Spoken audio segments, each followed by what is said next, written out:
Procrastination ഒരു കാര്യം ചെയ്യാൻ വേണ്ടി നല്ലൊരു മൊമെൻറ്റിന് വേണ്ടി നല്ലൊരു സമയത്തിന് വേണ്ടി മാറ്റിവെക്കുക എന്നതിനെയാണ് പ്രൊക്കാസിനേഷൻ എന്ന വാക്കുകൊണ്ട് ഉദ്ദേശിക്കുന്നത്.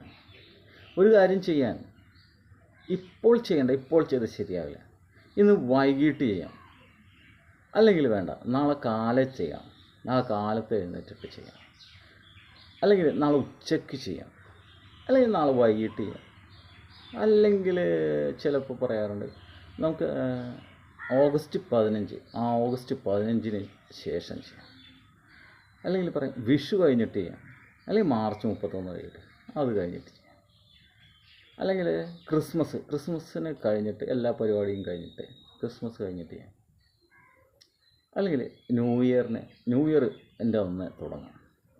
ഇങ്ങനെ ഓരോ കാര്യങ്ങൾ മാറ്റിവെക്കുന്നതിനെയാണ് പ്രൊക്കാസിനേഷൻ എന്ന് പറയുന്നത്. അതെന്തോ ആവട്ടെ, ബിസിനസ് ആവട്ടെ, ബാങ്ക് അക്കൗണ്ട് ആവട്ടെ, പുതിയ ജോബ് ആവട്ടെ, പുതിയ എന്ത് പരിപാടിയും തുടങ്ങാൻ ഒരു പ്രത്യേക മൂവ്മെൻറ്റിന്, ഒരു നല്ലൊരു മൂവ്മെൻറ്റിന് വേണ്ടി വെയിറ്റ് ചെയ്യുന്നതിനെ പ്രൊക്കാസിനേഷൻ എന്ന വാക്കുപയോഗിച്ച് റെപ്രസെൻ്റ് ചെയ്യാം.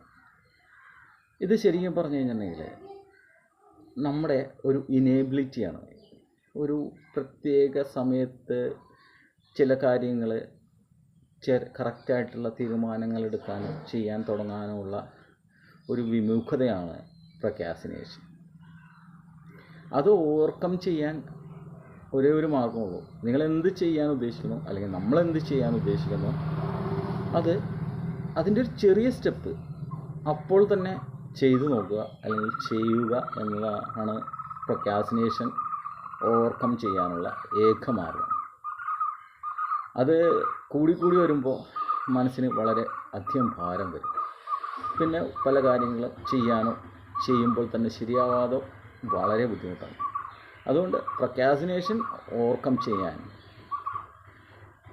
ഇമ്മീഡിയറ്റായിട്ട് എന്ത് കാര്യമാണോ നിങ്ങൾ ചെയ്യാൻ ഉദ്ദേശിക്കുന്നത് അത് ഇമ്മീഡിയറ്റായിട്ട് ചെയ്യുക.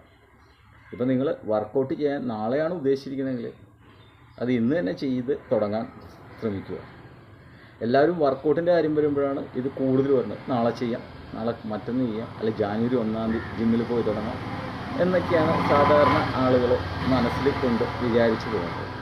അപ്പോൾ അത് ഓവർകം ചെയ്യാൻ എന്ത് കാര്യമാണോ നിങ്ങൾ ചെയ്യാൻ ഉദ്ദേശിക്കുന്നത് അതിൻ്റെ ചെറിയൊരു സ്റ്റെപ്പ് ഇന്ന് തന്നെ തുടങ്ങാം. Okay, bye for now, follow for more.